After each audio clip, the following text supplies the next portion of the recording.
Rádio Rio de Janeiro, a emissora da Fraternidade, passa a apresentar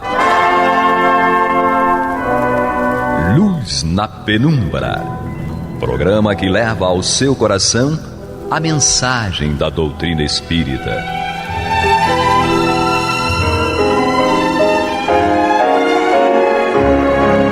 E com vocês, Henrique Parente, para o estudo de obras póstumas. Querido amigo ouvinte, eu me chamo Carlos Henrique Parente e mais uma vez aqui estou com muita alegria aos microfones da Rádio Rio de Janeiro para que conversarmos um pouquinho e conhecer um pouquinho mais dessa obra intitulada Obras Póstumas. Estou sendo aqui redundante porque eu falei a palavra obras duas vezes, né? No entanto, é o nome do livro, né, atribuído aí a essa obra que foi publicada 21 anos após a desencarnação do nosso querido Allan Kardec, com textos organizados aí pela sua esposa e o seu Lemarie, e que trouxeram a lume aí um pouco mais do trabalho desse homem incrível, e dividido em duas partes essa obra. Na primeira parte nós temos vários artigos, que estamos aqui nela, né, especificamente na primeira parte, e conhecendo um pouco do pensamento trazido por Kardec a respeito de vários temas, alguns que ele já havia publicado, né, anteriormente, mas aqui ele retoma as ideias, né, repisando ali nos temas e trabalhando um pouco mais. E numa segunda parte, ali, comunicações a respeito de várias circunstâncias, que envolvem questões até muito particulares, que sempre comentamos aqui que possivelmente essa ele não publicaria, mas a primeira parte sim. E outros temas, né? Ainda existe muita coisa de Kardec que a gente, né, possivelmente não conhece, que ficaram com algumas pessoas da família do Canuto de Abreu e coisas assim.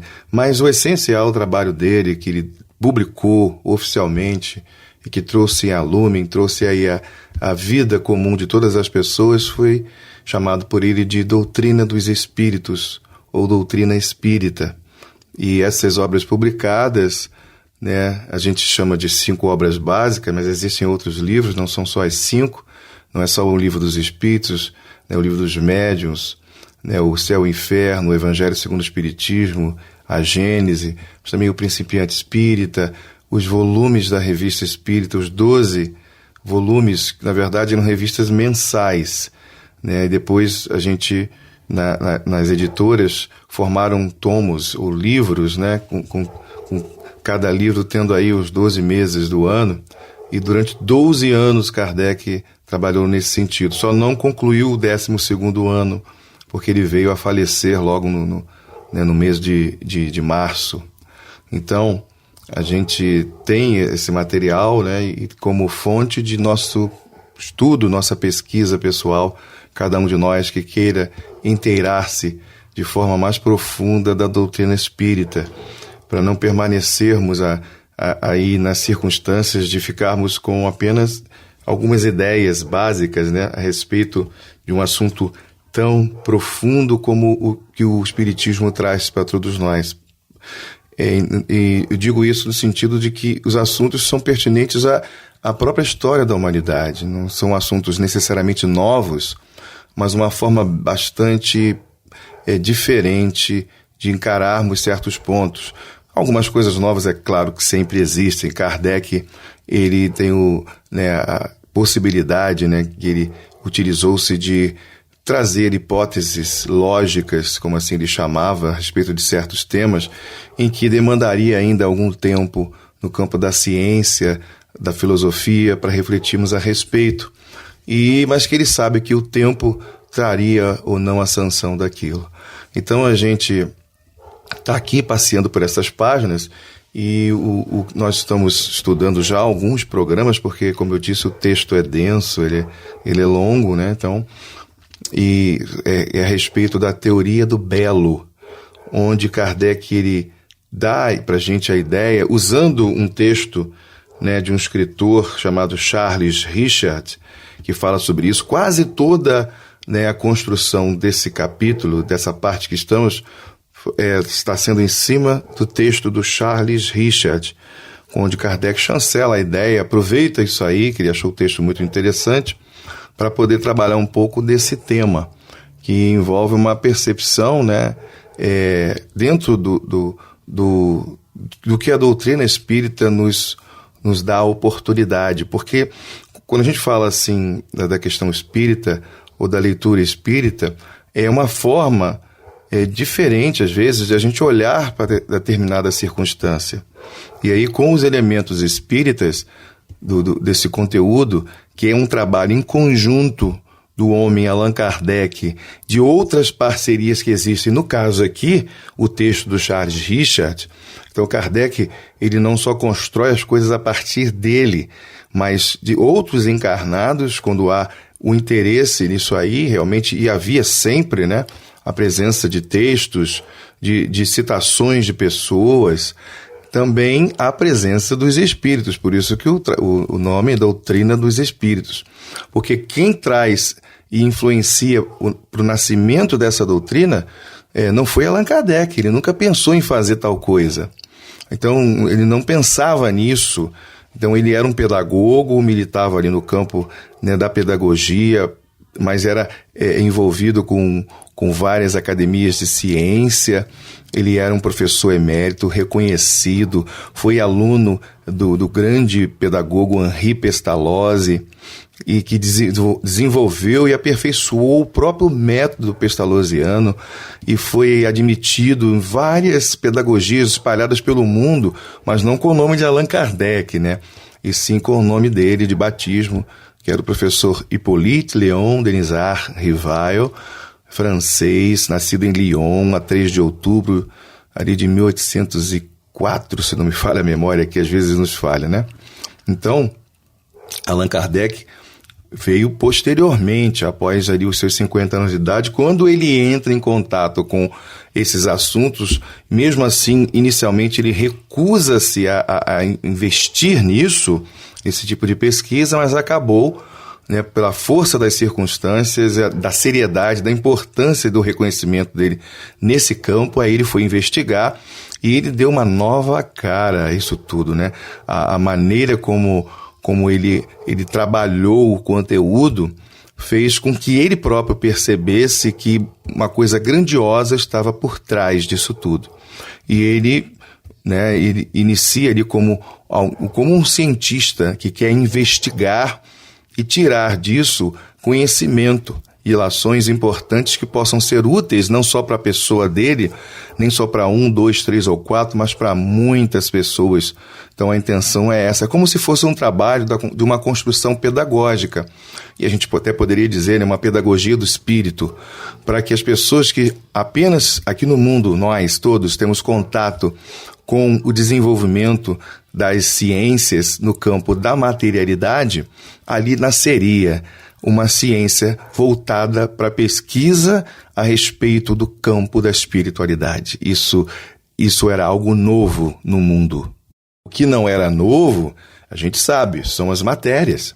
Todo mundo fala de espiritualidade, de espíritos, de isso, aquilo, outro, de fantasmas e fenômenos que existem há muitos e muitos e muitos séculos, isso aí todo mundo sabe. Mas criar uma ciência que fosse capaz de investigar, criando uma metodologia específica para isso, e não uma metodologia tão diferente da utilizada no campo das pesquisas materialistas, né?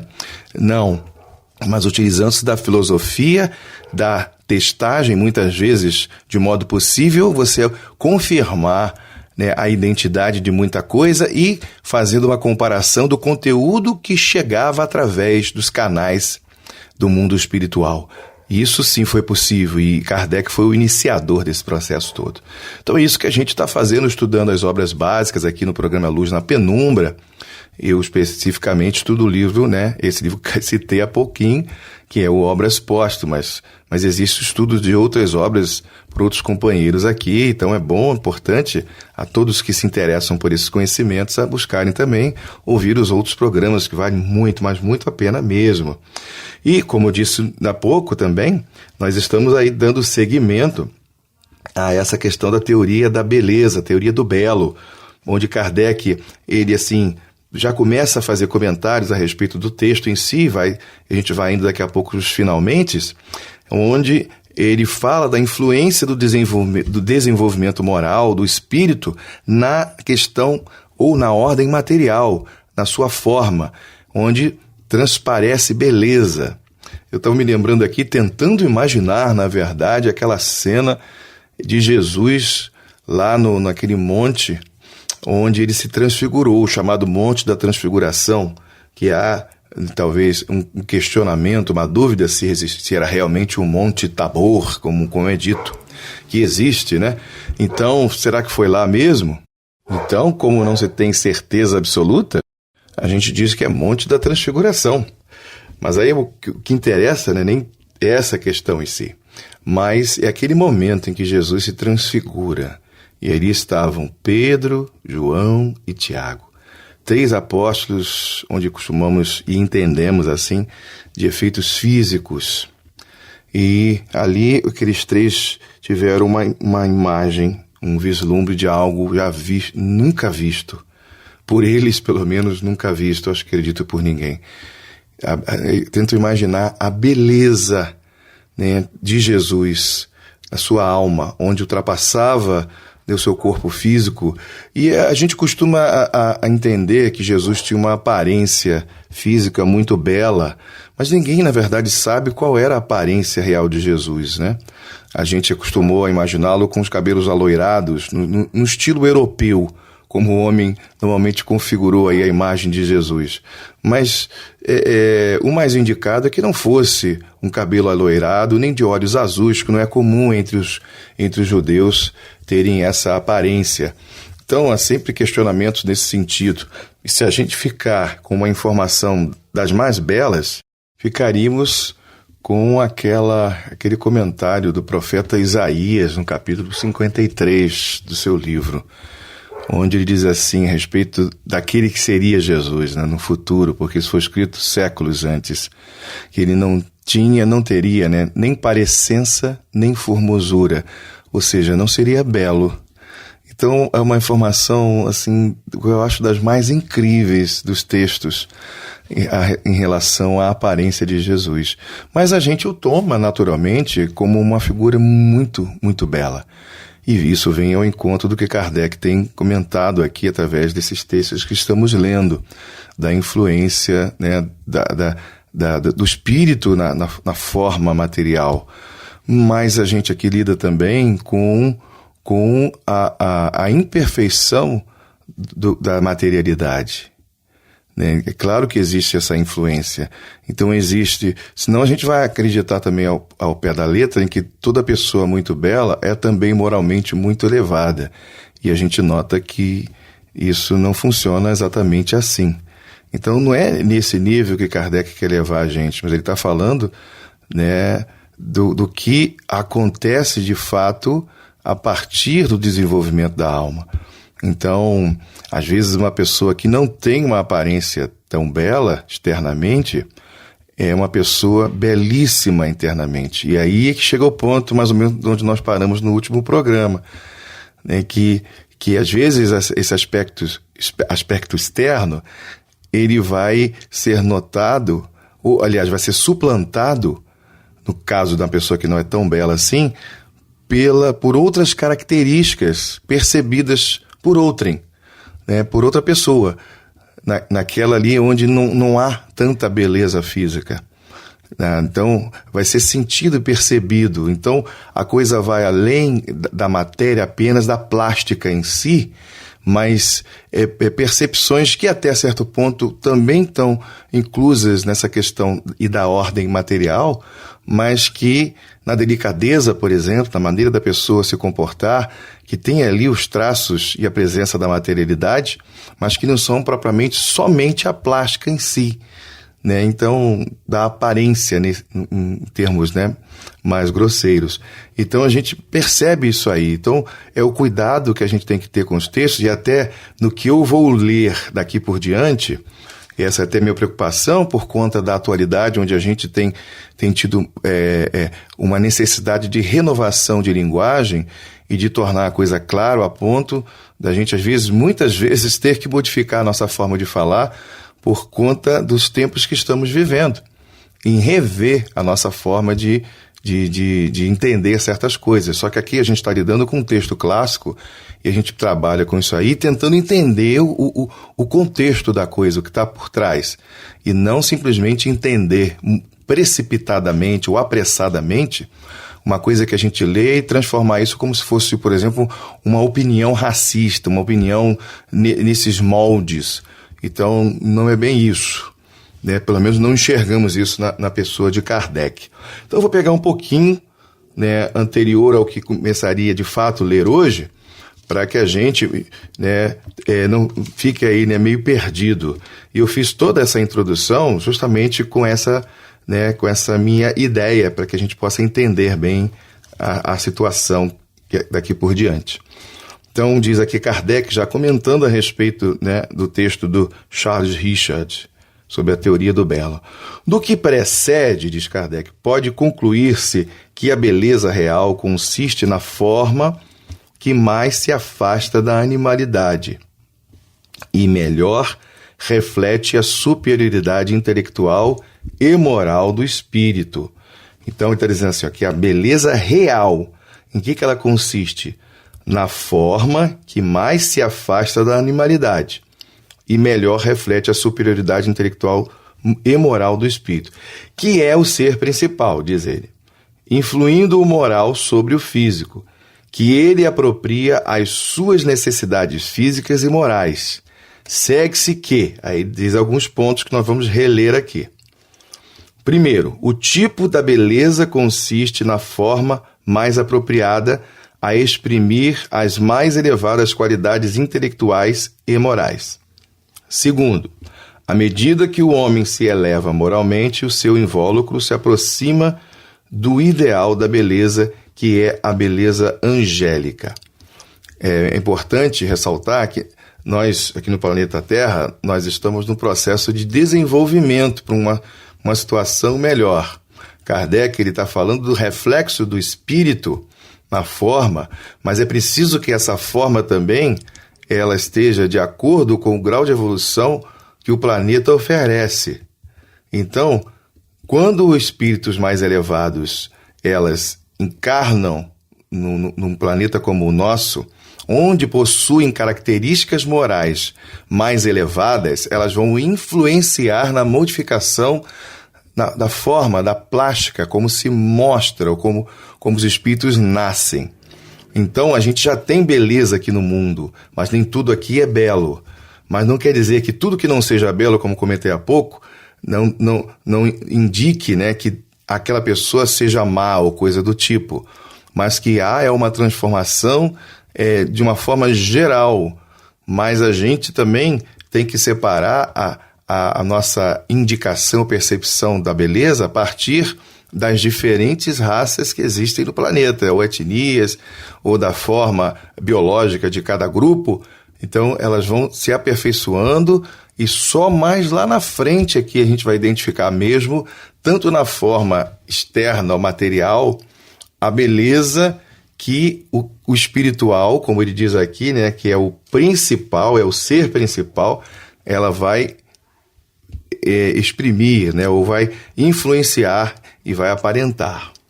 E aí a gente entra aqui no ponto que eu estava falando de hoje, onde Kardec usa aqui a essência cultural do povo africano, da raça negra, para poder falar a respeito dessa questão. Então, algumas pessoas podem ficar assim, uau, mas vamos lá. O negro pode ser belo para o negro, como um gato para os gatos, mas não o é no sentido absoluto, porque os seus traços grosseiros, os lábios grossos, acusam a materialidade dos instintos. E mais uma vez aqui eu volto a frisar, Kardec faz referência à raça negra no sentido dos povos primitivos e a sua identificação com o estado primitivo através do seu comportamento e valores, Quanto mais próximos do estado primitivo, mais material, mais grosseiros os comportamentos e o reflexo disso na sua forma também. Não estamos falando aí da pele negra só por ser negra, e sim do que a gente tem, né, no planeta Terra, onde a gente encontra grande parte, né, desse quadro ainda, tá? Então, continuando aqui, podem perfeitamente exprimir as paixões violentas, mas nunca as delicadas, variedade do sentimento, as modulações de um espírito elevado. E aí Herculano Pires faz um comentário aqui, que esta observação de Kardec explica o engano dos que pretendem a separação absoluta da ética e da estética. Perdão, fazendo uma correção, que esse aqui foi o texto da nota anterior. A nota 52 é esse aqui, ó.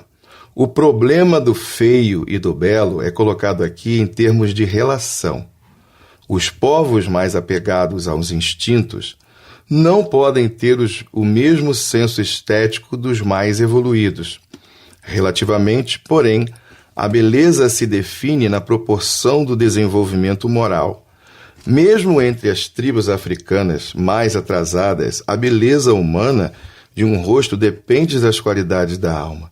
Mas esse absolutismo do universal não exclui a marca estética do particular.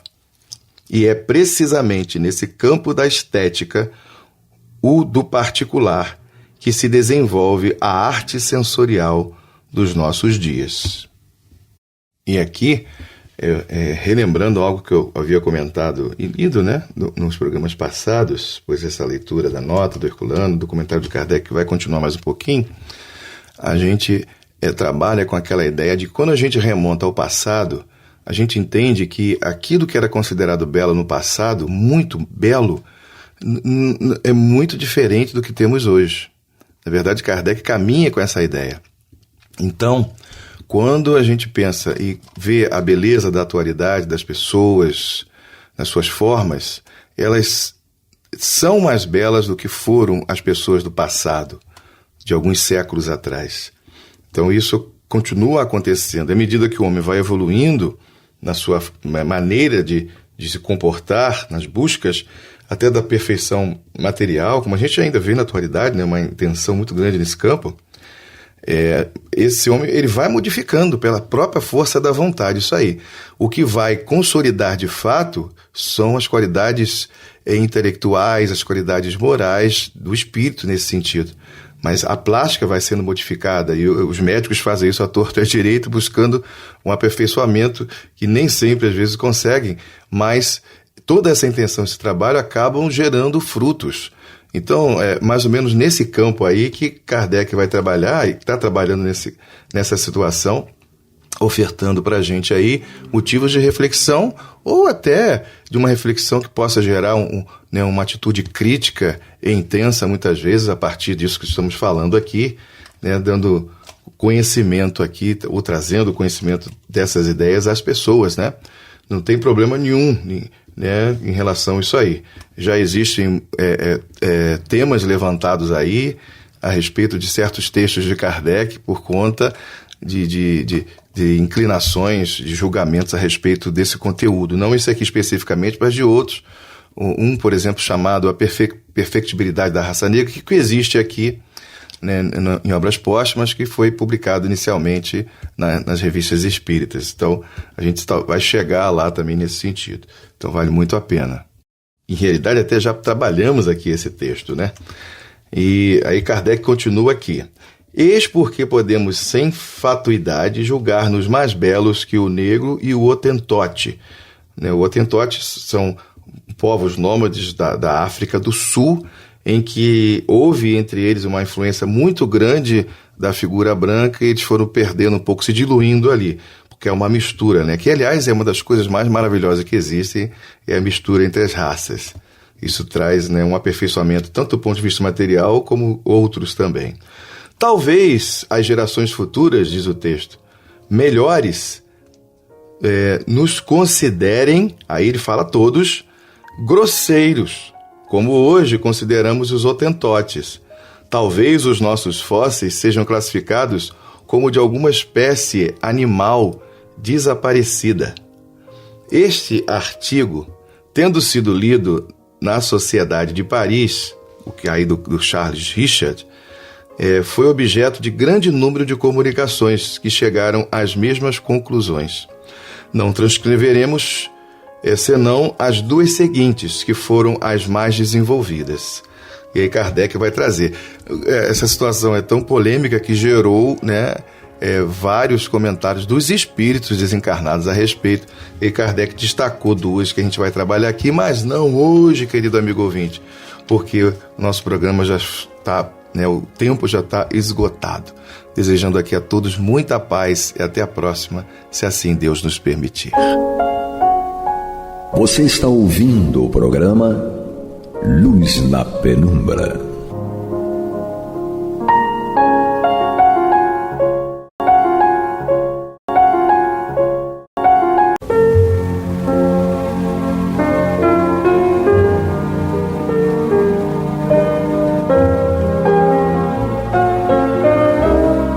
A Rádio Rio de Janeiro está levando ao seu lar e ao seu coração a mensagem consoladora da doutrina espírita, através do programa Luz na Penumbra.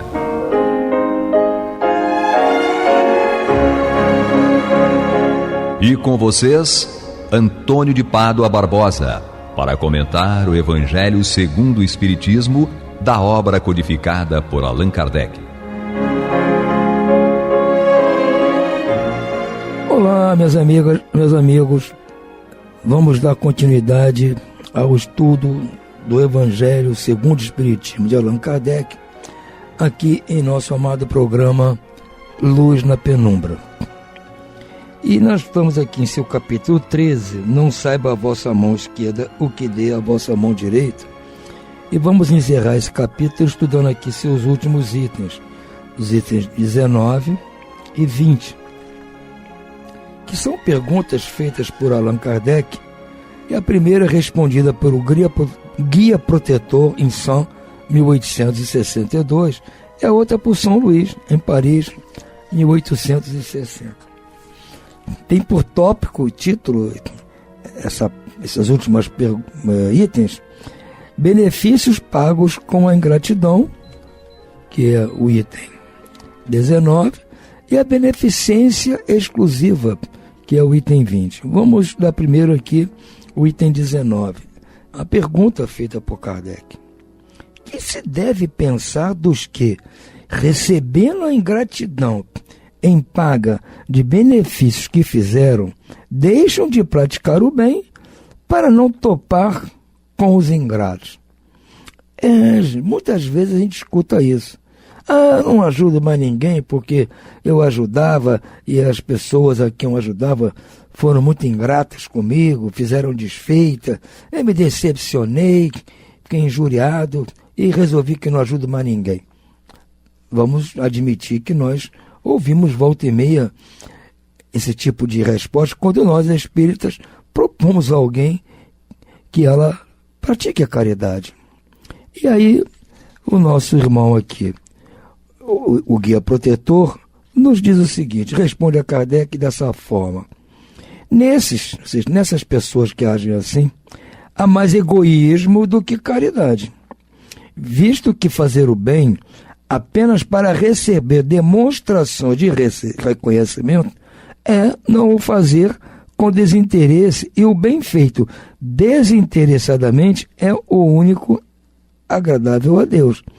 Então está nos dizendo que nesse ponto, nesse tipo de pensamento dessas pessoas, nisso há mais egoísmo do que a caridade. Porque se ela faz a caridade buscando o reconhecimento, a gratidão, o aplauso, isso não é caridade mais. É o egoísmo. Ela fez primeiro pensando em si. É uma coisa, parece até um contrassenso, mas fez a caridade, que em tese está pensando no outro, mas fez pensando em si, no fundo, porque estava mais interessado no reconhecimento. Há também orgulho, porquanto os que assim procedem se comprazem na humildade com que o beneficiado lhes vem depor aos pés o testemunho de seu reconhecimento. Então, a pessoa faz a caridade, mas esperando que aquele que recebeu tal benefício venha agradecer de joelhos e fazer todo o rapapé. Ok, isso é orgulho, segundo o nosso irmão. Aquele que procura na terra recompensa ao bem que pratica, não receberá no céu.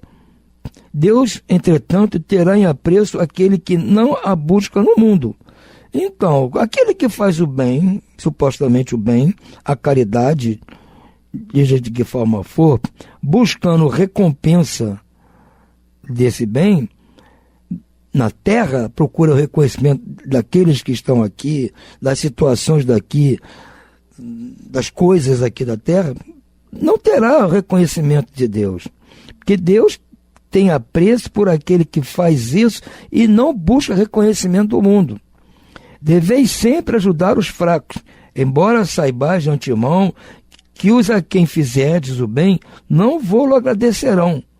Ficais certos de que, se aquele a quem prestais um serviço o esquece, Deus o levará mais em conta do que se com a sua gratidão o beneficiado vou-lo houvesse pago. Se Deus permite por vezes sejais pagos com ingratidão, é para experimentar a vossa perseverança em praticar o bem. Exatamente. Então, o que acontece quando nós praticamos o bem, a caridade, ajudamos a pessoa A, B ou C, e em troca recebemos aquilo que nós achamos que é a ingratidão, a desfeita? Ora, isso deve até nos estimular a continuar praticando. Não fazer com que nós deixemos de praticar para outros que não tem nada a ver.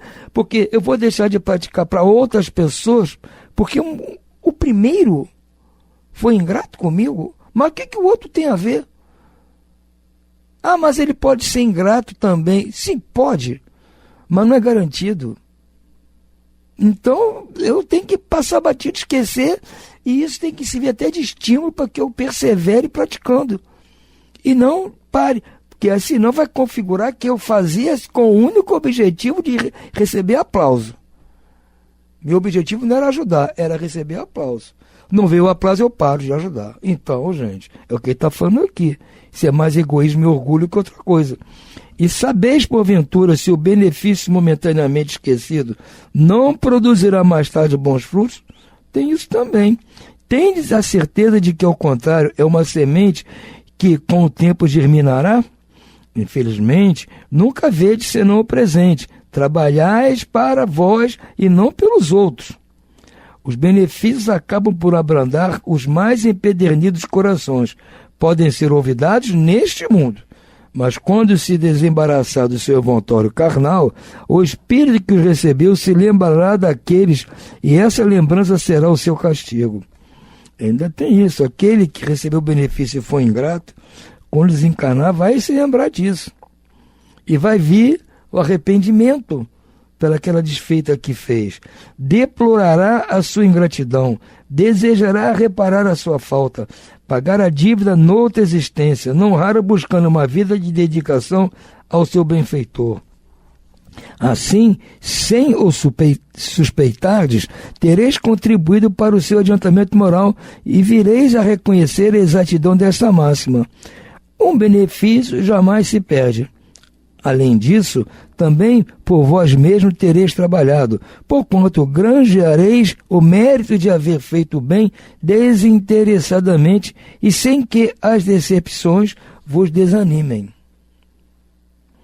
Meus amigos, se conhecesseis todos os laços que prendem a vossa vida atual às existências anteriores, se pudesses apanhar num golpe de vista a imensidade das relações que ligam uns aos outros os seres, para o efeito de um progresso mútuo, admirarias muito mais a sabedoria e a bondade do Criador que vos concede reviver para chegardes a Ele.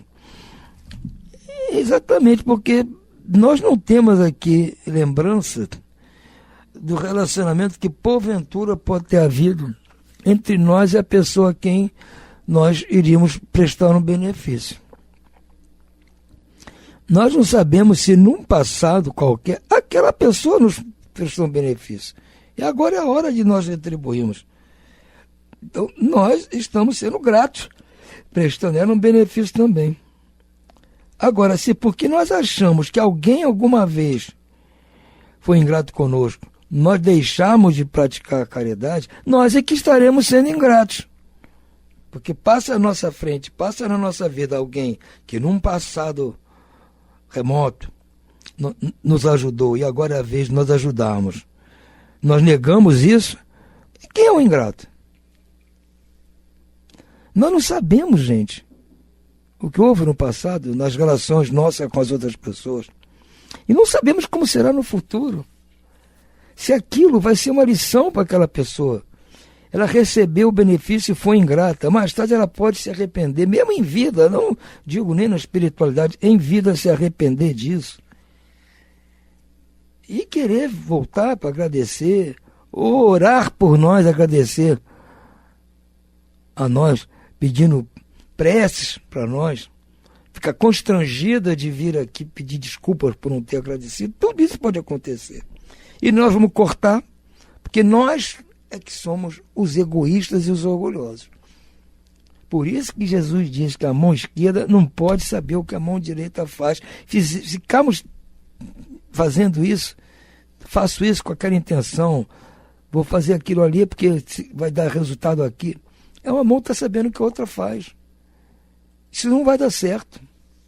Nós temos que fazer e acabou. Se é agradecimento, vem reconhecimento, não importa. O que importa é o que eu faço. Não é o que os outros façam ou deixem de fazer. Isso não é da minha conta. Precisou, eu ajudo. Reconheceu, ótimo, não precisava reconhecer. Não reconheceu, ótimo também. Vida que segue.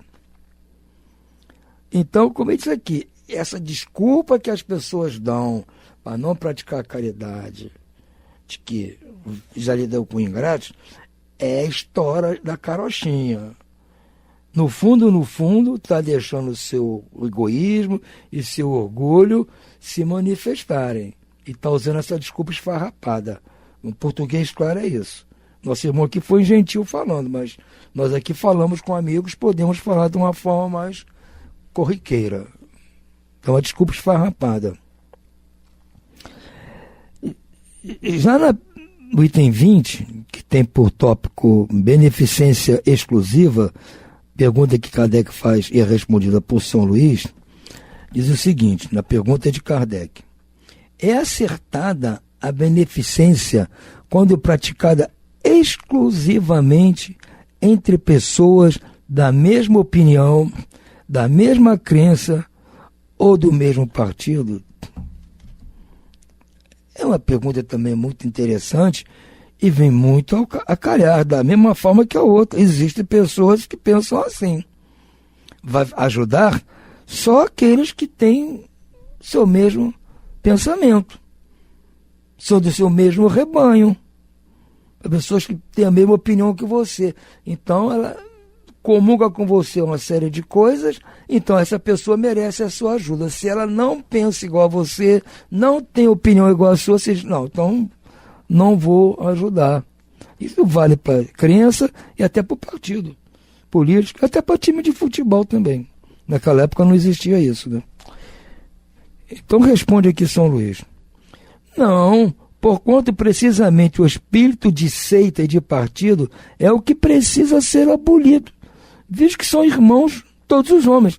Ao contrário, é importante se fazer ajuda para aqueles que são diferentes de nós, para acabar com esse espírito de divisão. O verdadeiro cristão vê somente irmãos em seus semelhantes e não procura saber, antes de socorrer o necessitado, qual a sua crença ou a sua opinião, seja sobre o que for. Obedeceria o cristão, porventura, ao preceito de Jesus Cristo, segundo o qual devemos amar nossos inimigos? Se repelisse o desgraçado por professar uma crença diferente da sua, ainda tem essa aqui. Jesus mandou amar o inimigo, aquele que nos odeia, aquele que nos persegue. Então como é que eu vou deixar de ajudar a pessoa só porque ela pensa diferente? Só porque ela tem uma outra crença religiosa, ou só porque ela vota em outro tipo de partido, ou porque torce para outro time de futebol? Olha, gente, cristão é cristão. Ser cristão não tem restrições. Ser cristão é amar o próximo como a si mesmo, amar a Deus sobre todas as coisas. Nisso inclui até os inimigos. E inclui as pessoas que pensam de forma diferente. Socorra-o, portanto, sem lhe pedir contas à consciência, pois se for um inimigo da religião, esse será o meio de conseguir que ele a ame, repelindo, faria que a odiasse. Meus irmãos, ainda tem esse ganho adicional, porque se você tem uma religião diferente, ajuda aquele irmão. Se você tem uma opinião diferente, ele sabe que você tem uma opinião diferente, e você o ajuda, se ele sabe que você vota num candidato diferente do dele, e você vai e ajuda, ele vai ficar na cabeça dele com uma caraminholazinha. Poxa, mas esse cara, tudo é contra mim, ele é diferente, ele tem outra religião, ele tem opiniões diferentes, ele vota no outro candidato, torce para outro time, mas me ajuda, me ajudou, está sempre disposto a me ajudar. Então ele vai pensar assim, puxa vida, esses motivos não o impediram de ser uma boa pessoa. Ele vai olhar de forma diferente para as outras pessoas que também são da outra religião, também pensam diferente, também votam em outro partido. Ele vai olhar diferente, não só por sua causa, mas porque ele vai ver as outras pessoas também podem. Ele vai começar a quebrar nele aquele sentimento de antagonismo com relação às pessoas que, no ponto de vista dele, são diferentes e supostamente estão erradas. E isso é porque as pessoas têm, assim, às vezes, um preconceito. Elas não entendem do assunto, não conhecem a fundo a sua religião, por exemplo, mas acham que está tudo errado. Essa sua religião é a religião anticristã, é a religião do demônio, sei lá o quê. Não estudou, não sabe, porque não é que eu estudei a fundo, mas estudo alguma coisa de outras religiões. E não concordo com muitas coisas que eles ditam, professam, ensinam. Não concordo, mas nem por isso eu acho que eles são ruins. Eles podem estar enganados, ter um pensamento diferente, acham que vão chegar ao reino de Deus, que toda religião propõe isso. De uma forma, e que eu acho que essa forma não é a mais adequada. Mas não vou esconjurar as pessoas que pensam assim, nem a própria religião. Porque eu estudei um pouquinho delas. Agora as pessoas não estudam a religião do outro. Não sabem do que se trata, mas por ouvir dizer, ouvir falar, tem uma certa aversão à sua religião. E ficam assim, às vezes, espantadas quando precisam de uma ajuda e vem de você a ajuda. Aí falam assim, puxa vida, você realmente me ajudou muito. Né? E mesmo sendo espírita, você me ajudou. Por que a pessoa fala isso? Porque ela tinha um preconceito e achar que se você é espírita, você não é do bem, você é do mal, você é do demônio, você é pessoa da pior espécie. Porque ela, coitada, não estudou a respeito, ouviu falar, vai no seu culto lá, escuta essas coisas, não procura averiguar. E aí quando um espírita vai lá e ajuda, ela fica espantada. Não esperava isso de um espírita. Mas antes de ser espírita, e também como espírita, eu sou cristão. Então, temos que nos ajudar mutuamente, independentemente de qualquer situação. Então, como ele fala aqui, se você pratica ajuda a todos indistintamente, aqueles que são contra você, que pensam de forma diferente de você, vão ficar pensando, puxa vida, de repente eu é que estou errado. Vou ter que entender que ajuda vem de todo lado. Há pessoas boas em todas as facetas da vida.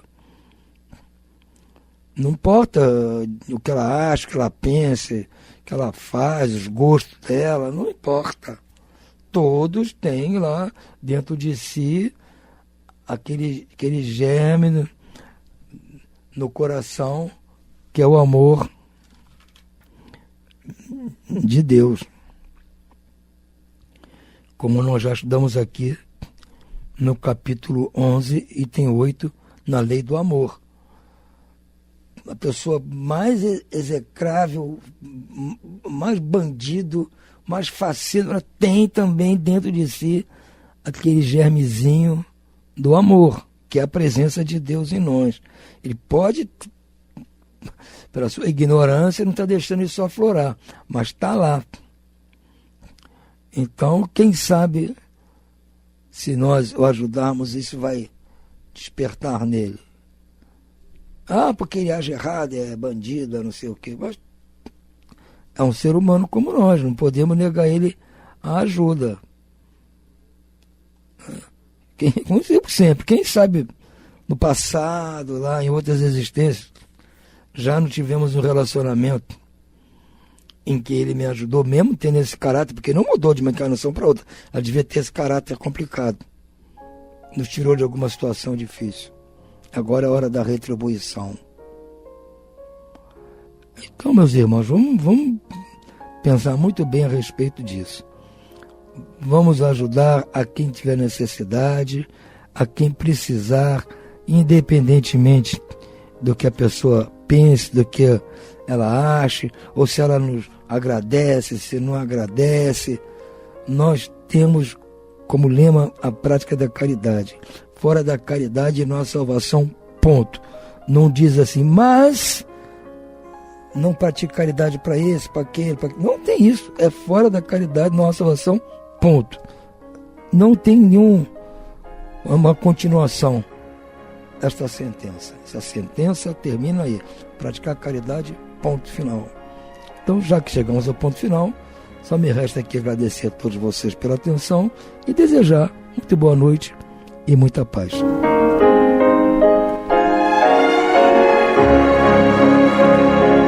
E vamos ouvir agora a prece de encerramento de nosso programa, na voz de Geraldo de Aquino. Jesus, dá-nos coragem para a luta, piedade para os insultos e misericórdia para as injustiças e ingratidões. Limpa nossa alma de inveja e ambições mesquinhas, de ódio e de vingança o nosso caminho. E que dentro em pouco, ao recolher-nos de novo ao calor do nosso leito, para que o sono nos dê a paz e o esquecimento das tristezas humanas, possamos sentir, Senhor, no mais íntimo de nosso ser, a doçura indefinível do Teu amor e a grandeza incomparável da Tua divina presença. Que assim seja.